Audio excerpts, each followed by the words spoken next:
Hello students, आज हम micro economics का यूनिट 1 स्टार्ट करने जा रहे हैं। तो कुछ बेसिक टर्मिनोलॉजी है और कुछ माइक्रो इकोनॉमिक्स में जो बेसिक चीज़ें हैं वो आज मैं आप लोगों को बताऊंगी। सबसे पहला एक वर्ड आता है, अगर हम माइक्रो इकोनॉमिक्स स्टार्ट करें, economy. What do you mean by economy? Economy का मतलब क्या होता है? आपने पहले ये वर्ड सुना हुआ है, बट फिर भी मैं आपको बता देती हूँ कि economy is a system. Economy एक ऐसा सिस्टम है जो हमको मीन्स टू वर्क प्रोवाइड कराता है। किसके लिए? Earn a living. यानी इकोनॉमी के अंदर ही हमको वर्क मिलता है जिससे हम क्या करते हैं, अपनी लिविंग अर्न करते हैं। ठीक है, यानी एक इकोनॉमी में हमें वर्क मिलेगा जिससे हम क्या करेंगे, लिविंग अर्न करेंगे। अगर हम बेसिकली देखें तो इकोनॉमी टू टाइप्स की होती है। एक होती है open economy, then second one is closed economy. Open economy का मतलब ये होता है कि अगर हम किसी एक कंट्री के साथ किसी एक कंट्री या अदर कंट्रीज के साथ भी अगर हम ट्रेड करते हैं, बिजनेस करते हैं, तो इसे हम बोलेंगे ओपन इकोनॉमी। अगर हम क्या करते हैं, अगर अपनी ही कंट्री के अंदर, ठीक है, अगर हम अपनी ही कंट्री के अंदर सारे ट्रेड करेंगे, बिजनेस करेंगे, तो उसे हम क्या बोलते हैं, क्लोज्ड इकोनॉमी बोलते हैं। तो ओपन इकोनॉमी का मतलब है कि अगर हम क्या कर रहे हैं, अपनी कंट्री की इकोनॉमी को, अगर हम अपनी कंट्री के साथ बाहर की कंट्री की इकोनॉमी के साथ भी ट्रेड कर रहे हैं, उनके साथ भी हमारे रिलेशनशिप है कि हम इंपोर्ट एक्सपोर्ट कर रहे हैं, तो वो ओपन इकोनॉमी में आ जाएगा। अगर हम अपनी ही कंट्री के अंदर, एक बॉर्डर के अंदर, अगर हम अपने क्या कर रहे हैं, बिजनेस कर रहे हैं, ट्रेड कर रहे हैं, तो वो क्या हो जाएगा, क्लोज्ड इकोनॉमी। इसके अलावा भी इकोनॉमी को 3 टाइप्स में डिवाइड किया गया है। एक होता है कैपिटलिस्ट इकोनॉमी, सेकेंड होता है मिक्स्ड इकोनॉमी, थर्ड होता है सोशलिस्ट इकोनॉमी।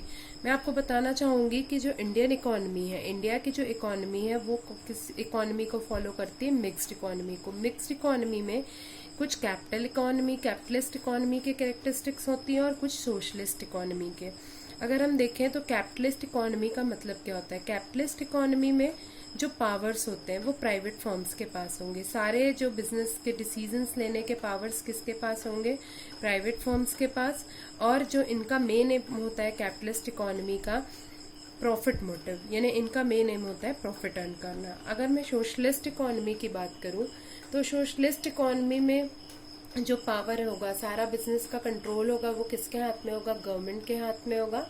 और साथ में इनका जो मेन मोटिव होता है, वो इन सोशलिस्ट इकोनॉमी का मोटिव प्रॉफिट अर्न करना नहीं होगा। इनका जो मोटिव होता है वो होता है सोशल वेलफेयर। तो अगर हम देखें तो एक ओवरऑल इस पॉइंट को फिर से रिवाइज कर ले। इकोनॉमी का मतलब, इकोनॉमी इज अ सिस्टम जो हमें मीन्स टू वर्क प्रोवाइड करती है, किसके लिए, अर्न अ लिविंग। इकोनॉमी 2 तरीके की होगी, open economy, close economy. Open economy का मतलब अगर हम एक कंट्री की दूसरी कंट्री के साथ बिजनेस कर रहे हैं, ट्रेड कर रहे हैं, इंपोर्ट एक्सपोर्ट कर रहे हैं, तो वो एक ओपन इकोनॉमी हो जाएगा। अगर हम एक फिक्स दायरे के अंदर, यानी अगर हम अपनी इंडिया में ही ट्रेड कर रहे हैं, सब बिजनेस गुड्स को खरीद रहे हैं, बेच रहे हैं, तो वो किसके अंतर्गत आ जाएगा, क्लोज्ड इकोनॉमी। उसके अलावा 3 प्रकार की इकोनॉमी है, कैपिटलिस्ट, मिक्स्ड और सोशलिस्ट। कैपिटलिस्ट इकोनॉमी में पावर होंगे प्राइवेट फर्म्स के पास, मेन एम है प्रॉफिट कमाना। सोशलिस्ट इकोनॉमी में पावर है गवर्नमेंट के पास और मेन एम है इनका सोशल वेलफेयर। अगले टॉपिक में आ जाते हैं कि जब हम किसी इकोनॉमी की बात करें तो बच्चों, इकोनॉमी में जो सबसे बड़ी चीज आती है वो ये होता है कि इकोनॉमी में अगर हम देखें तो सबसे जो मेजर प्रॉब्लम्स है, अगर हम सब देखें कि व्हाट इज इकोनॉमिक प्रॉब्लम। अगर हम ये टर्म आप सभी ने सुना होगा कि इकोनॉमिक प्रॉब्लम। अब इकोनॉमिक प्रॉब्लम होती क्या है? इकोनॉमिक प्रॉब्लम होती है problem of choice. Problem of choice का मतलब होता है कि हमारे पास जो रिसोर्सेज है वो लिमिटेड है और हमारी वांट्स अनलिमिटेड है। तो अब हमारे पास क्या होगा, इसमें चॉइस की प्रॉब्लम आती है। सपोज अगर हम किसी बच्चे को 2000 रुपए देते हैं, अब उसे डिसाइड करना है कि उसे कौन सी चीजें खरीदनी है। सपोज वो शर्ट भी खरीदना चाहता है, शूज भी खरीदना चाहता है, वो मूवी भी देखना चाहता है, तो उसको क्या करना पड़ेगा, उसको डिसीजन लेना पड़ेगा कि क्योंकि उसके पास 2000 रुपए ही है, तो उसके पास ये चॉइस करनी पड़ेगी वो किस चीज को प्रायोरिटी दे। तो अगर हम इकोनॉमिक की प्रॉब्लम की बात करें तो बेसिक जो इकोनॉमिक प्रॉब्लम है वो है problem of choice, because we have a limited resources. तो इसके बेसिकली अगर हम बात करें तो 3 रीजन होते हैं। अनलिमिटेड ह्यूमन वांट्स, क्योंकि ह्यूमन वांट्स अनलिमिटेड है। अगर हम बच्चे को 2000 रुपए दे रहे हैं, भाई उसे शर्ट भी खरीदनी है, उसे शूज भी खरीदने हैं, सपोज उसे मूवी देखने भी जाना है।